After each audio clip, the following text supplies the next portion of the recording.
Welcome home to USA Global TV and Radio, a place where dreams take flight, with authentic storytelling, diverse perspectives and meaningful conversations, where global stories unite and bridges are built beyond all borders. Discover world-class education, entertainment, hope and inspiration. Together, we're building bridges worldwide. Subscribe to our channel, USA Global TV. Download our app, USA Global TV. Be our guest or join our team. Visit usaglobaltv.com. Thanks to our founder and executive producer, Dr. Jacalyn Kerbeck. Music score by Yeffy Tang from Cloud Road Music. Voiceover artist Mike Porter. Creative direction by Paul Garcia. USA Global TV and Radio. Your home for global connection. All rights reserved. This video and its contents are the exclusive property of USA Global TV and Radio. Unauthorized use, duplication or redistribution in any form is strictly prohibited. So, in our current state of being in the workforce, in life in general, we do have a tendency to find that we need to hold space for each other. Whether that be your team that you are leading or maybe people in your family, so that we can actually discuss things and be open to new options and new possibilities. But sometimes it just feels too hard. Have you ever wondered when it might be time to step back for yourself? That's what we're going to discuss today. We're going to look at the emotional weight of leadership. And when I say leadership, I'm not only talking of us in our work environments. I am talking of you as a leader in your life and the emotional weight that you might be carrying that may or may not be yours. And with that, we're also going to bring in Dr. Jacalyn as we are going to discuss it with her today here on A Women's Prerogative. Very excited. Welcome. Hello. It's nice to be here. Thank you. Well, thank you for joining me and our wonderful topic.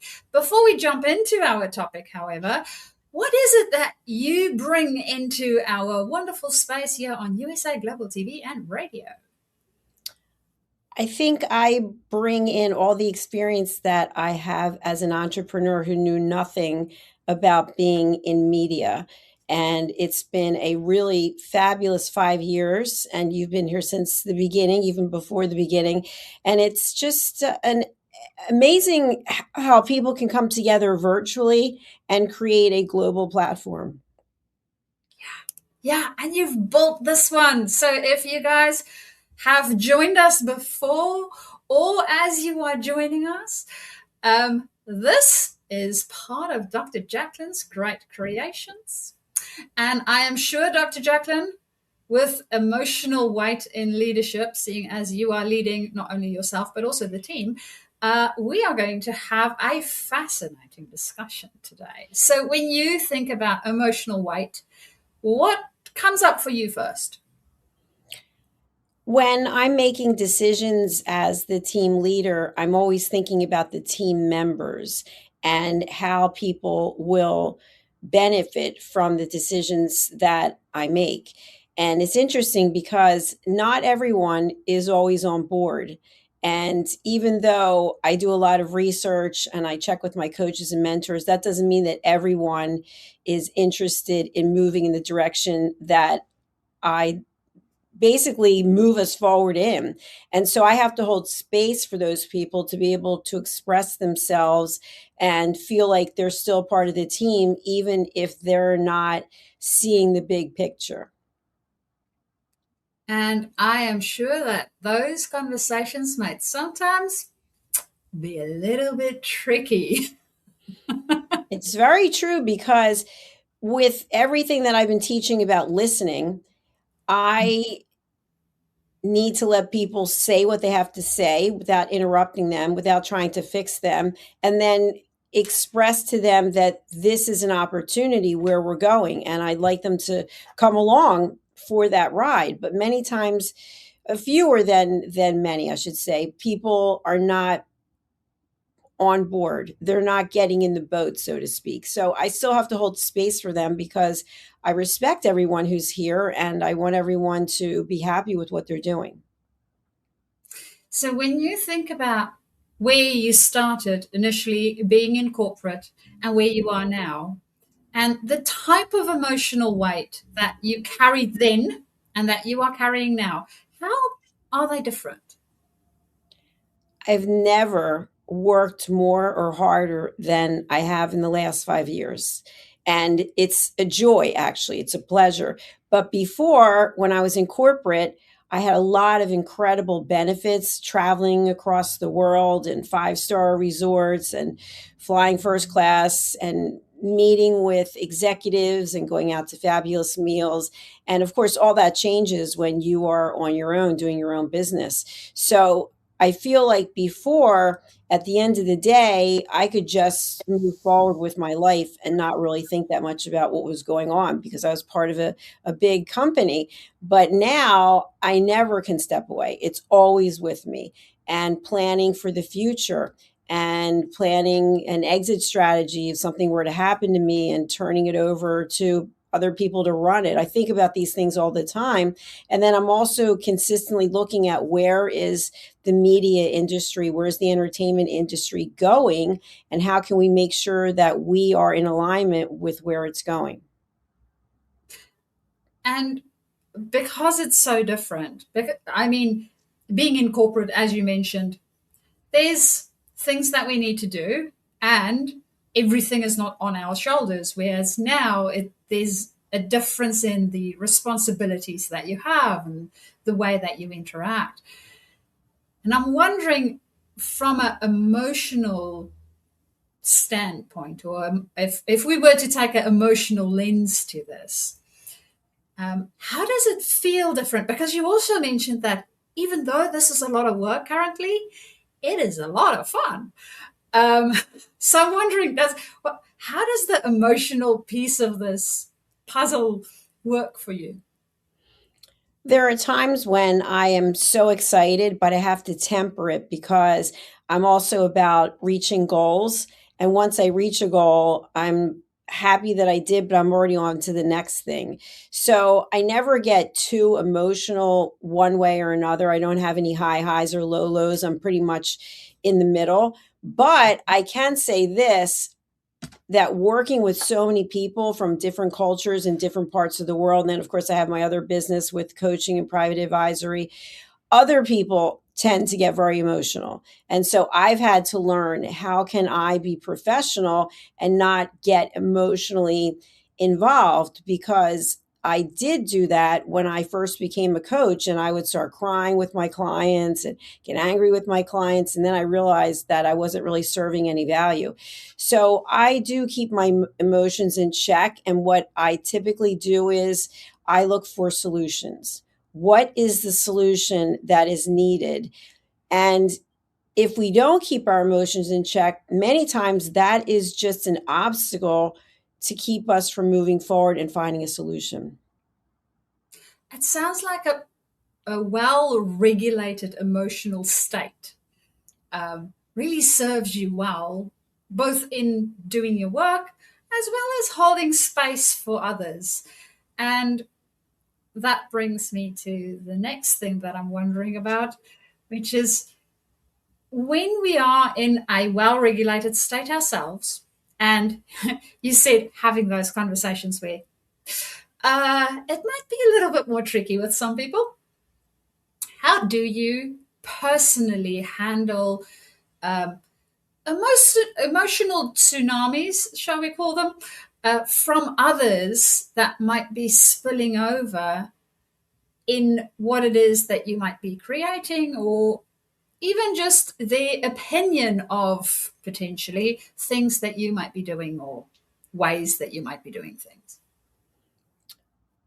When someone attempts to challenge me, which happens quite often, I'll get emails, or if I'm meeting with someone and then they want to challenge me about what it is that I'm doing, instead of taking it as something to be upset about, I'm excited that they're even interested, that they're interested in whatever it is. And so I'm very open to hearing people's perspectives. And then I try to understand what is it that's at the core of this confrontation, so to speak. So if someone wants to challenge me, I say to myself, I wonder what's really going on. And typically what happens is the person is insecure or worried or concerned or anxious about something, and they're not able to process it themselves. So they reach out to me to see what my thoughts are. And the younger me might have been upset about that, but the older me looks at it as, well, the person's interested. They put time into reaching out and thinking whatever it is that they think. So let me understand where they're coming from, because maybe I will learn something from it. I love how you are bringing in the older and the younger you, and how you might have responded to it differently, and how the perspective change. And that's really what I'm picking up on, is it's been a perspective change or a shift for you on even how you interact with people when they might bring something in, where it's their own state that has a reaction to the thing in whatever shape or form that might take. Um, so what I am wondering next is, because we have these reactions to things from time to time, and I know I have them lots of times. And sometimes they show up in really good ways and sometimes not so good ways.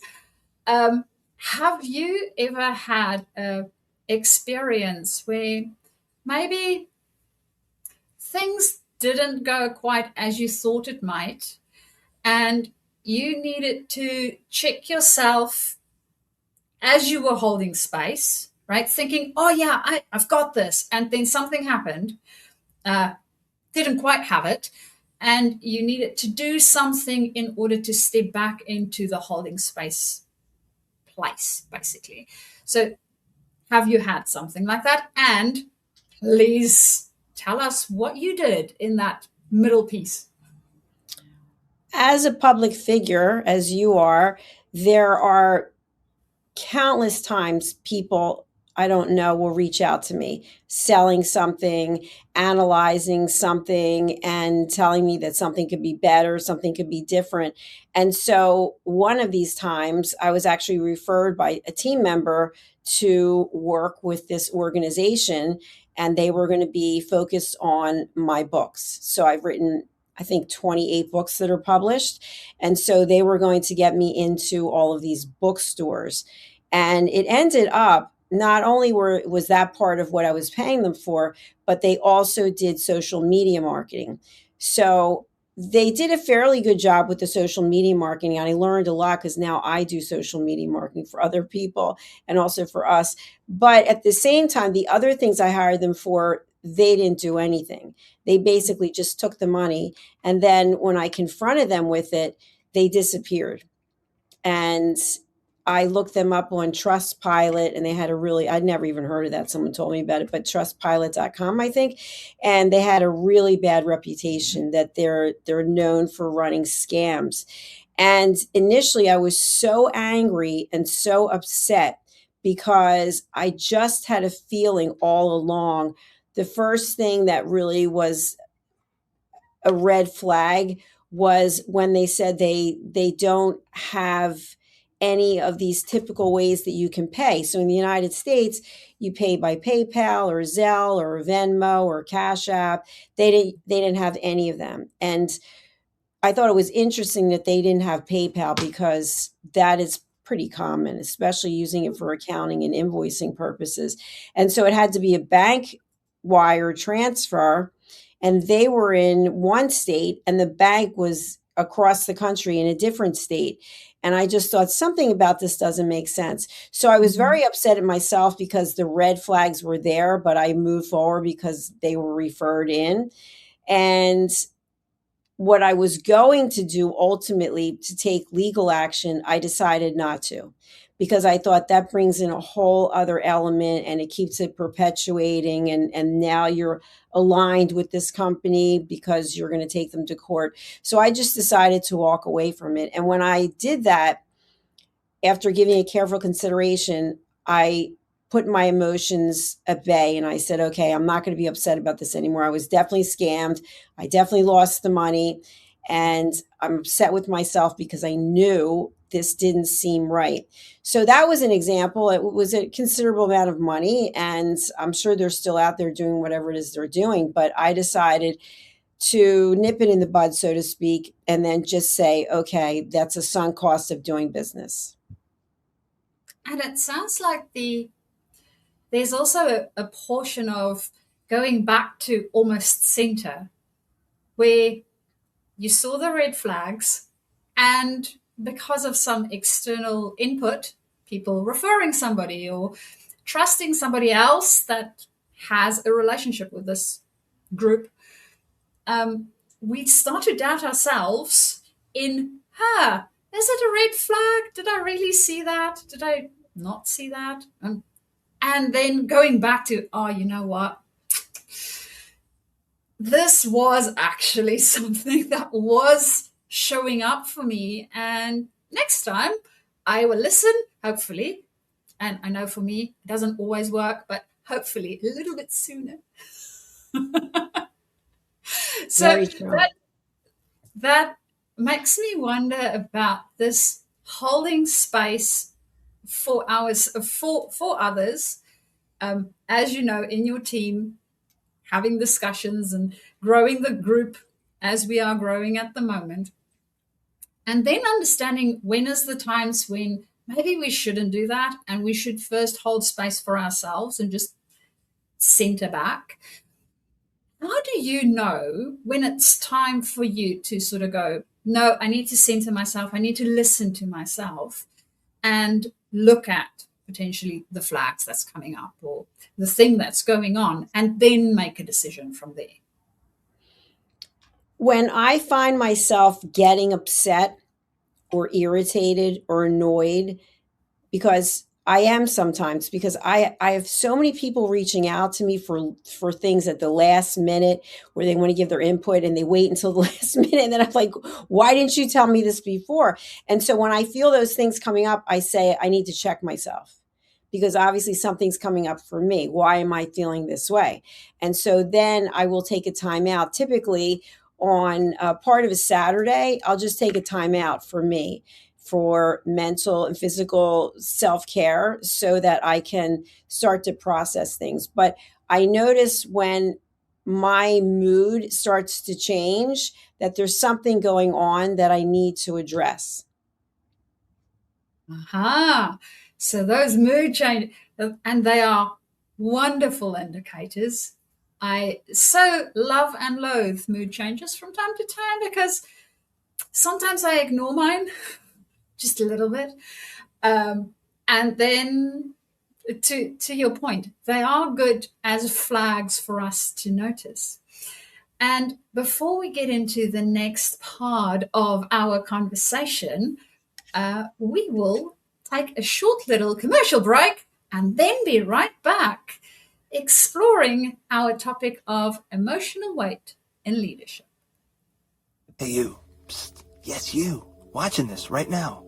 Are you creating content, a blog, a podcast, a newsletter, going live on Instagram or TikTok, and still not seeing real visibility or growth?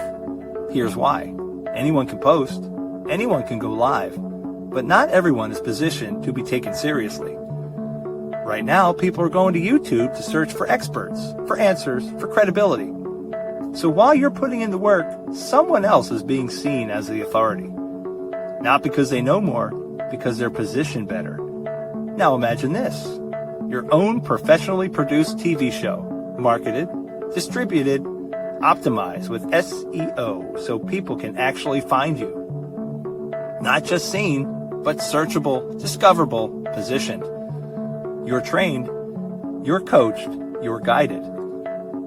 No experience necessary, but you do have to be coachable, because this is about stepping into a higher level. This isn't about doing more, it's about doing it right. We've already built the platform, 2 YouTube channels, a global audience, a Silver Creator Award. So the question is, how much longer are you going to rely on temporary visibility when you could be building real authority? If you're ready to be seen differently, go to usaglobaltv.com and apply to host your own show. This is for individuals who are serious about investing in their visibility, their credibility, and their growth. If that's you, we're ready. USA Global TV and Radio, where your voice becomes your platform. Executive producer, Dr. Jacalyn Kerbeck. Videographer, Paul Garcia. Voiceover, Ed Vargas. All rights reserved. This production is the exclusive property of the USA Global TV and Radio and may not be reproduced, distributed, or used without written permission.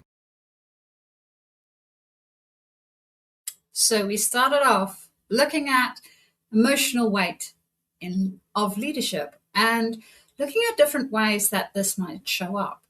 So what I would really love to dig into, and I know that most of you would maybe also appreciate this, is a couple of tricks and tips. There you go. My tongue just decided to do all sorts of weird things.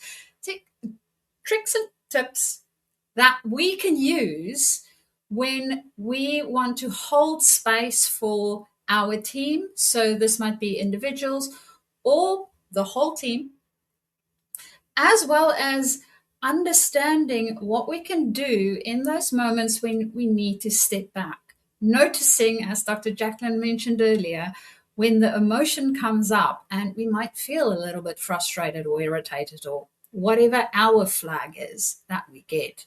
So, Dr. Jacalyn, as we jump into this next piece, what tips and tricks do you have to hold space that you have found works really well with your team? I will hold team meetings, which is another topic because we have so many different time zones. And as you know, you're a day ahead. So if we're having a team meeting that's other than in the evening, you probably can't make it. So it's very difficult to try to arrange the team meetings so that everybody can make it. But when I have the team meetings, that's when I'm sharing these updates and looking for interaction from the team. And so what I found is, and I think this is pretty standard across any team, some people show up for every meeting and they're really interested, and some people don't have any interest. And so I used to get upset about that, but I don't anymore because I feel like we all decide what part of the journey we're going to be on and how actively involved in the journey. And so I just appreciate everyone and hold space instead of taking it personally or as an insult. But then what I'll also find is someone who didn't come to the meeting, then they want to know, can you email me what was discussed?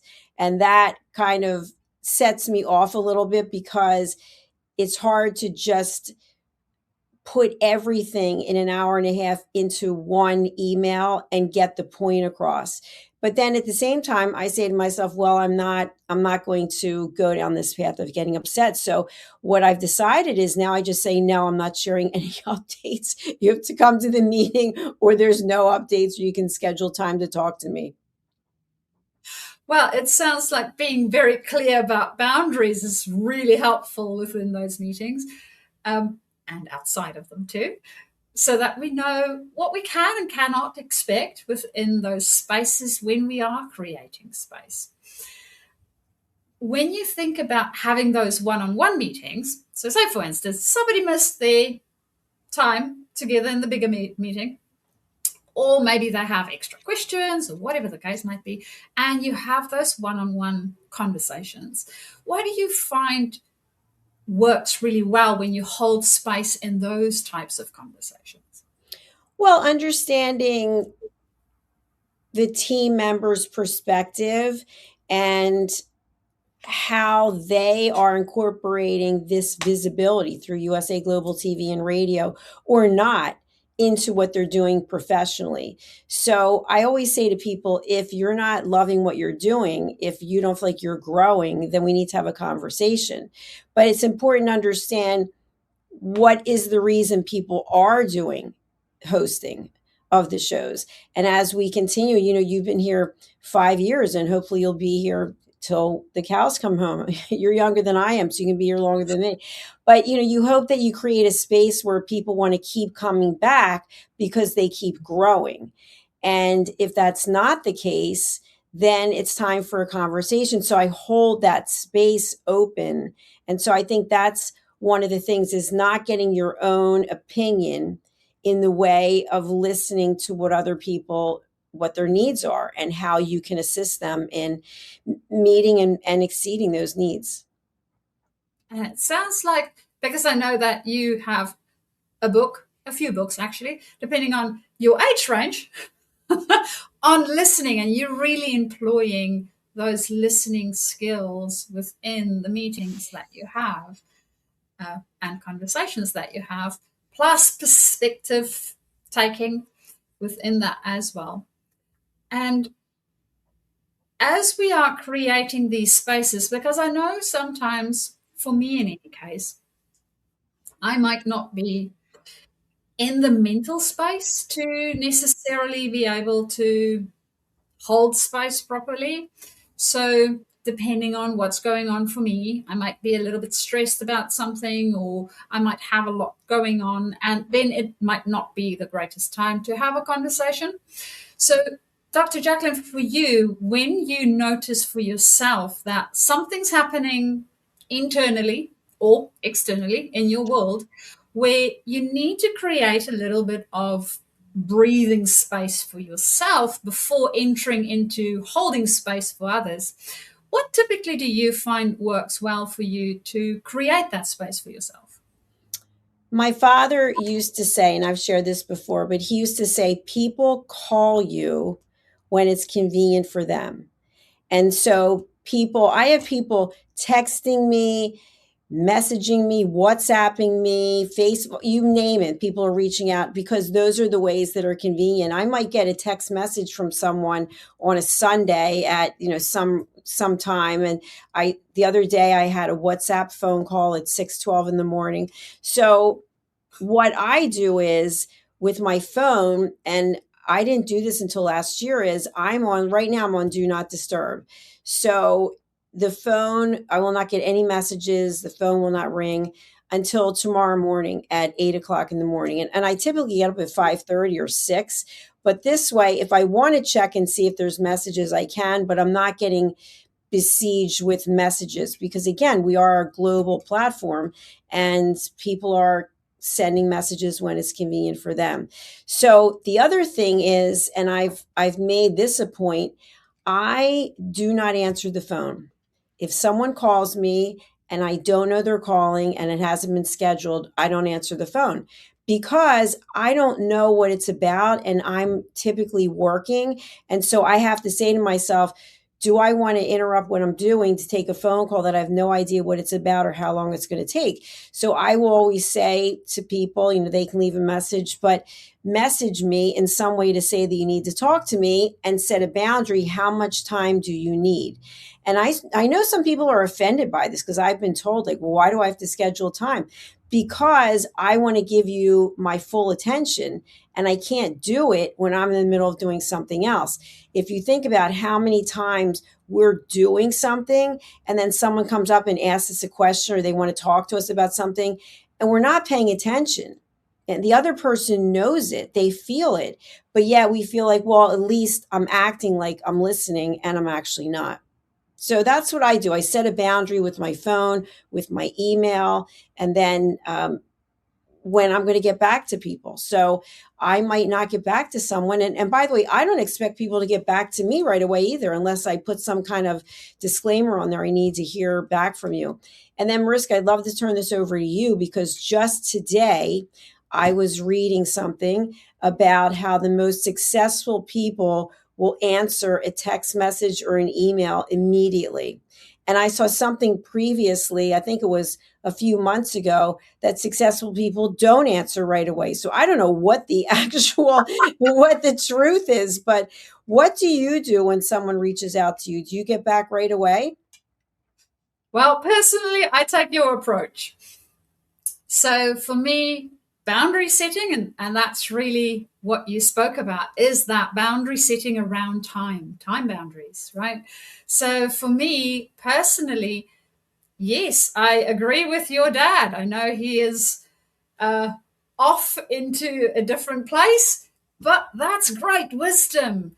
People do things when they are ready to do them, and that may or may not be when I am ready to receive it or to interact with it. Now, as you mentioned, time zones is a problem. I do not only have work that I work in different time zones, I have family in different time zones.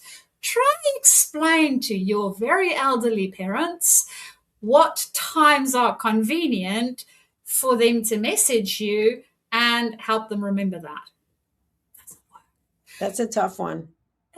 It doesn't work. So I have done exactly what you do, is I have my phone on do not disturb, especially for certain apps, the ones that I know that they typically use more. And those ones, the message will come through when I'm awake, right? And I will message back when I am awake. I try to, especially with them, to message back at a time when I know that they will most probably be awake, because I know I can check that. So time zones for me, I'm so used to working with them, I typically check whether the person would be awake or not. But that's not always the case. I mean, I have people at the moment that I'm working with in New Zealand, and the other day I sent a message at, I think it was 6, which isn't that late for me, but it was 8 for them, right? So it's like, oh, yeah, I forgot about this. So setting those time boundaries for ourselves makes it really easy then to interact with other people. And that's one of the small little disclaimers I have at the bottom of my email address, or at the bottom of my email as well, is saying that please respond when it is convenient to you, because I don't know when that will be. I don't know when your day is beginning and ending, and which sides of the day you typically work well. That also goes for energy management, right? Some people are morning people and they love working in the morning, and other people are evening people and they love working at night. So I don't know what that is for you, and I'm not going to figure that out for you. You need to figure that out for you, set your boundaries, and then I will get the message back when I get the message back. And to your point, Dr. Jacalyn, if I need the message within a certain time period, that's when I will say, hey, please get back to me within the next 24 hours or before this date, or whatever the case might be, so that they know that there is a time boundary to it. And then, of course, because I work in different time zones, it will be this date and time in their time zone, right? Not mine, because otherwise I'm just going to confuse everything. So that's the way that I would typically approach it. And it also makes me wonder, Dr. Jacalyn, because one of the things that you've mentioned is being able to give your undivided attention when you have a conversation, when you are holding space, and being able to be ready to do that. So what do you do when the conversation that you're having with somebody, you have made yourself available to give your undivided attention, but for some reason the other person did not do the same thing? How do you address that? Oh, this happens quite frequently, where you're having a conversation and you're in the middle of saying something and the person picks up their phone to look at something. And so what I do is I just call the person out on it and say, listen, if you want to be checking your phone, then we don't have to have this conversation right now. Oh, no, I can pay attention. I'm looking up this at the same time I'm talking to you. No, you cannot. You're not giving me your undivided attention. And what I found, Mariska, is that sometimes people will unknowingly go and check their phone because they're not comfortable in the situation or the conversation. And so now they have the excuse that they don't have to look at you, right? They're looking down. And that is sort of a distraction, so they don't have to actively engage with the conversation. What do you think? I so agree. I have noticed that too.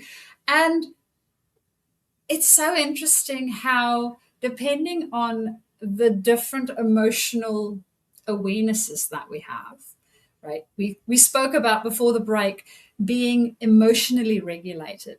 Now, part of regulation is not necessarily going, I'm going to clamp down on the emotions and nobody will see anything. It's more of a, what's the emotion that's showing up? And what is required in this situation? Is this emotion appropriate for the situation that I'm in? Sometimes they are, sometimes they might not be, but they're trying to show me something. And interestingly enough, for me, when somebody grabbed their phone or they're doing something that's distracting them, it's sort of going, you know what you're doing? You're shortcutting your own emotional regulation. And now I don't know what you're expecting to happen, because it's not going to fix itself, one. And two, it makes it a little bit more annoying for me in the sense that now I need to regulate my own, right? And yours at the same time. And I know we are social species, right? So we do this typically more when we have young children, because they don't know how to regulate themselves yet. But I'm finding that more and more people struggle with this. So when you think about society at large and what you're seeing within your own space, what sort of the things that you notice, other than taking a phone, for people when they go out of the regulation into a dysregulation, and it sort of shows up in weird and wonderful ways? One of the most profound things I see typically is people going into fix-it mode, where you're having the conversation and they are thinking, I know how to fix this. This person wants me to give them advice, tell them how to fix this situation. And so they're not listening and they're totally distracted just with the answer that they think you want. And the truth is, if we don't set a boundary and say, Mariska, I want to share something with you, it's going to take about 15 minutes. I'd really appreciate if you just listen. I'm not actually interested in your opinion, though I'm sure it's wonderful. But would you be open to just listening to what it is I'm going to share with you? Well, I would be open to listening. I'm not sure whether that would be everybody's response, though. No, it's definitely not. And then the other thing is, and I love this because I teach a number of classes, and I'll go through the steps in the beginning. Please wait until the end to ask your questions. We're going to be here for 2 hours. And throughout the thing, the hand, and sometimes it's just a little lift of the hand. It's not a full hand raise. It's just a little. And I think to myself, we've already gone through this. So then what I'll do is I will say to the person, I'll say, I see your hand is raised. Are you practicing elevated listening? And then they kind of like shrink, but I feel like you have to call it out because we're not paying attention to our own behavior. And I think when we always want to talk, then we're not actually listening. So someone's got to listen in order for there to be some kind of compromise. And for there to be a conversation. Yes. Because it is a conversation, right? It means both parties get to participate in it, not just the one and not the other one. What I'm also wondering is, so as I am listening to you, going, okay, so I have opportunity to ask questions at the end. Sometimes, and I know for me, I don't know about other people, my brain will get a little bit fixated on something. And then it really wants to ask the question. So what I would typically do is I would write it down, because it helps me to get it out of my head onto a piece of paper. And now I know, okay, I won't forget it, but I can get back to actually listening and concentrating on the thing. What sort of skills or practices have you seen other people employ in elevating their own listening skills as you went through some of the training? One of the things I think that it seems like it's not actually possible, but it is. And that is teaching a class and asking people not to take notes. Because when you're writing something down, you're focused on that. You're no longer listening. So the speaker continues to speak and you already miss the next three sentences because you're like, the dog. You're trying to remember what the words are and you can't. So now you already missed that part. So I will always say, just be completely and totally present and listen to the discussion. And what will happen is you'll either understand it or you won't. And so at the end, you may say, I was listening to this discussion on XYZ, but I'm still not actually certain of what you meant by that, as opposed to writing down sentences and then not hearing. And then basically some of what it is you're interested in hearing might have been covered by the speaker already. That is true. That is true.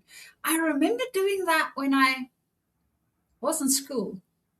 I think it was in school. I can't remember doing it as much during university, but I do remember doing that in school where you would actually, well, I would write down the whole sentence of what the person said. Yes. I can't remember the last piece of that.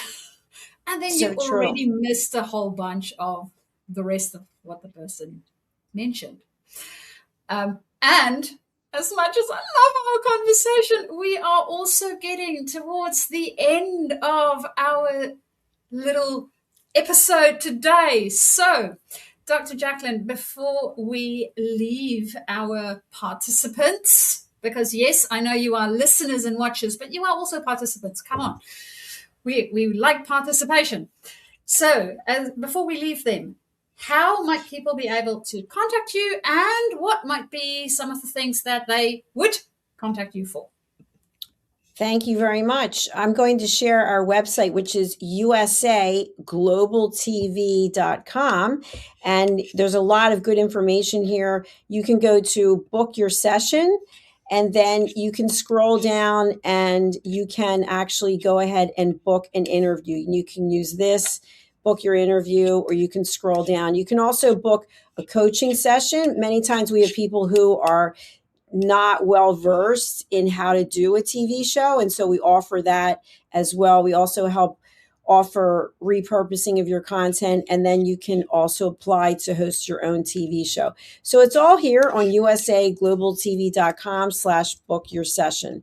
And then finally, the next thing is we would love people to join our community, which is our YouTube channels. And we just crossed over 116,000 on USA Global TV and Radio, where we have the YouTube Silver Creator Award. And Dr. Jacalyn Kerbeck, which we started a couple of years later, we just crossed over 42,000. So please do subscribe, especially if you're on YouTube right now. We'd really like to have you in our community. Yay! So if you want to join us on this show or any of the other shows, or you want to start your own thing, please do contact Dr. Jacalyn, and we would love to have you. Yeah. Of course, if you would like to contact me, I work with leaders. So whether you are a leader coming into leadership or you are moving up in your leadership journey, that's where I help. And not only on the emotional weight of leadership, but anything and everything related to leadership. Because, well, as we grow as leaders, there's always some things that we need to adapt or change or adjust to our way of being in order to become the leader that we wish we had. So if that is you, or it sounds like something that you would like to do more of, you are more than welcome to get hold of me. And you can do so via my website, which is journey2discover.com. Or alternatively, you can also email me. So my email is Mariska, MARISKA, at journey, JOURNEY, 2, discover, DISCOVER.com. Or if you don't want to go to my website or email me, you can also find me on LinkedIn. So on LinkedIn, it's nice and easy. Mariska du Preez. There is a little photo of my LinkedIn. If you are watching this, if you are listening to this, Mariska du Preez or Mariska D, I think, if you aren't closely related to me, via LinkedIn, and we can start our conversation with the little direct message feature there and see what it is that we can do for you within your own leadership space. Big or small, doesn't matter. And with that, thank you again for joining us here on USA Global TV and Radio for another Women's Prerogative. And remember to subscribe our YouTube channels, USA Global TV and Radio, or Dr. Jacalyn Kerbeck. Either one of the two or both would be greatly appreciated so that you do not miss any of our episodes. Until next time, bye-bye for now. USA Global TV and Radio proudly presents Tracy Cram-Perkins, a dementia caregiving survivor teaching how to balance care with peace of mind. #1 resource for dementia caregivers. It's the book Dementia Home Care: How to Prepare Before, During, and After. Over 17,000 copies sold of this must-have guide. And now a testimonial from Tracy Smith. If I was to describe this book to someone who is going through a similar situation, I would underscore how important it is to have some sort of a tool or a guidebook to help you through certain stages. And there's so many, it's such an unknown topic to the average person. And to have this as a reference is essential. It's going to help you get through it personally, as well as help your loved one manage. To learn more, go to TracyCramPerkins.com. Tracy Cram-Perkins is an award-winning author. She's also the host of Dementia Home Care television show. Watch it here on USA Global TV and Radio.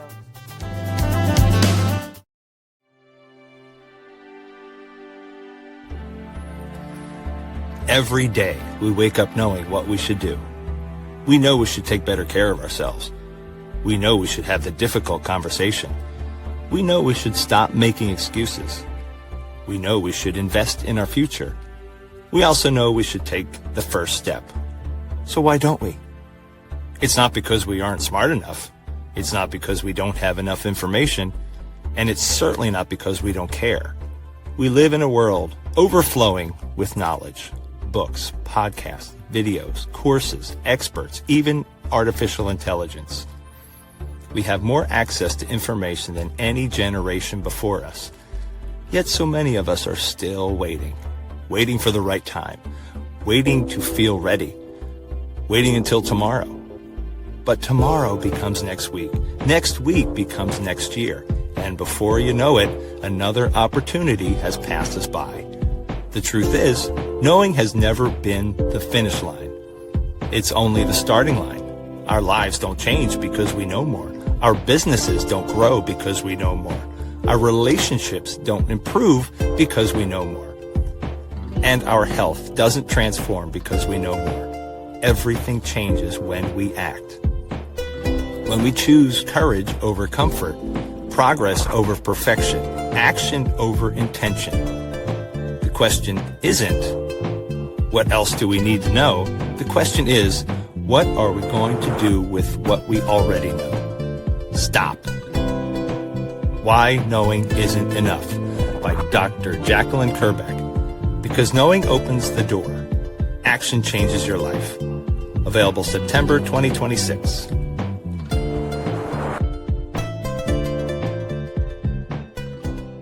Thank you, viewers and listeners of USA Global TV and Radio, for joining us today. We're honoured to have your time and attention as part of our global community. At USA Global TV and Radio, we believe in the power of authentic conversations, meaningful connections, and creating a world of possibilities together. Want to be part of something bigger? Join our team of elevated listeners at usaglobaltv.com, a space where your voice matters and your ability to listen transforms relationships. Stay connected with us across all our platforms for thought-provoking discussions, expert insights, and empowering stories. Subscribe to our channels at youtube.com/c/USA Global TV. Follow us on social media and explore the endless opportunities we're creating for growth, learning and inspiration. Together, we're not just broadcasting, we're building bridges and changing lives one conversation at a time. For inquiries, contact us at info@usaglobaltv.com. Produced by Executive Producer and Director Dr. Jacalyn Kerbeck. Voiceover by Mike Porter. Creative Direction by Paul Garcia. All rights reserved. Visit usaglobaltv.com to view our full terms and conditions.